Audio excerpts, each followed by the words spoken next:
শিলিগুড়ি পুর নিগমের কমিশনারের কাছে শিলিগুড়ি পুর নিগমের মেয়র হিসেবে আমার পদত্যাগপত্র আমি তুলে দিয়েছি। আমাদের ভোট শেষ হতে এখনো 8 মাস সময় আছে। মাননীয় মেয়র রিজাইন করে একটা কেয়ারলেসনেস তিনি প্রমাণিত করলেন। রাজ্যে পট পরিবর্তনের পর নতুন রাজ্য সরকারের এই স্বল্প সময়ে সরকার প্রতিষ্ঠা হওয়া আর কালকে পর্যন্ত, ইনফ্যাক্ট আজকে সকাল পর্যন্ত রাজ্য সরকারের সমস্ত কর্মসূচি, অন্নপূর্ণা ভাণ্ডার তার কার্ড দেওয়া, তার সার্ভের কাজ করা, বিশ্ব পরিবেশ দিবসে মায়ের নামে একটি গাছ, সেই পরিকল্পনা, সেই কাজ, জনকল্যাণ শিবিরগুলো সাকসেসফুলি করা, আন্তর্জাতিক যোগা দিবস, স্বচ্ছতা দিবস, এই সমস্ত কাজগুলো আমরা করেছি। এমআইসি বোর্ড মিটিং ইত্যাদি ইত্যাদি আমি করেছি। কিন্তু তারপরেও আমার মনে হয়েছে কোনো জায়গায় একটা ছন্দপতন হচ্ছে, একটা তালমিল থাকছে না। রাজ্য সরকারের সিদ্ধান্ত অনুযায়ী একেবারে জরুরি প্রয়োজন ছাড়া সমস্ত অর্থ খরচ করা, সেটা বিধিনিষেধ ছিল। এবং বিভিন্ন সময়ে রাজ্য সরকারের বিভিন্ন মিটিংগুলো হচ্ছে, ডিস্ট্রিক্ট অ্যাডমিনিস্ট্রেশনের সাথে আধিকারিকদের মিটিং হচ্ছে। তো মেয়র সেখানে খুব একটা কনফারেন্সের জায়গায় থাকছিলাম না।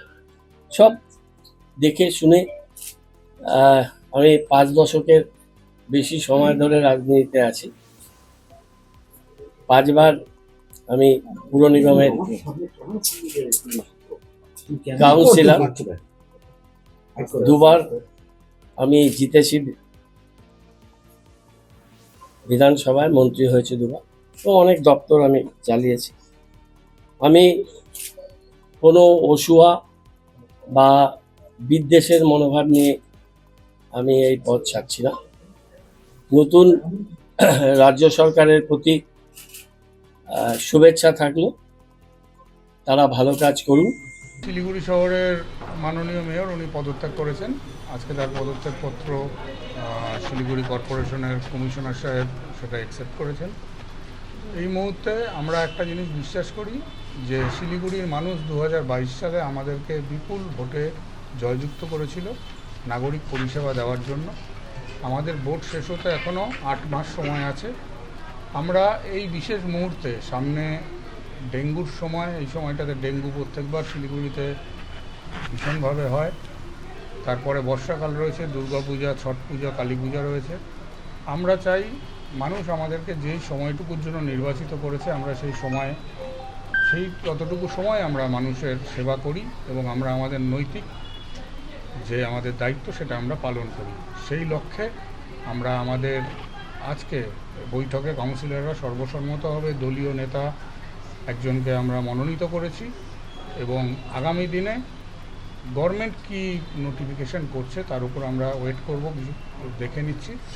আমাদের সর্বসম্মত যে নেতা যাকে আমরা পছন্দ করেছি, আমরা চাইব তাকেই গভর্নমেন্ট মেয়র হিসাবে নিযুক্ত করুন। মানুষকে পরিষেবা দেওয়ার কিন্তু খুব জরুরি দরকার ছিল, কিন্তু ইতিমধ্যেই মাননীয় মেয়র রিজাইন করে একটা কেয়ারলেসনেস তিনি প্রমাণিত করলেন। তিনি দায়িত্ব ছেড়েই পালায় গেলেন।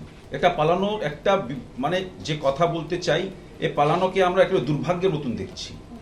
আজকে ওনার দায়িত্ব নিয়ে মানুষকে পরিষেবা দেওয়া দরকার ছিল, কিন্তু তিনি কি কারণে রিজাইন করলো তিনি বলতে পারেন। কনস্টিটিউশনাল যেগুলো হবে, রাজ্য সরকার যে সিদ্ধান্ত নিবে, এটা তো লোকাল বডি, ঠিক আছে। এখন রাজ্য সরকারের কাছে আবেদন রেজিগনেশনটা গেছে, ওই সিদ্ধান্ত নেবে। তৃণমূল কংগ্রেসের 37 জন কাউন্সিলর আছে, তারা ভোট করেছিলেন।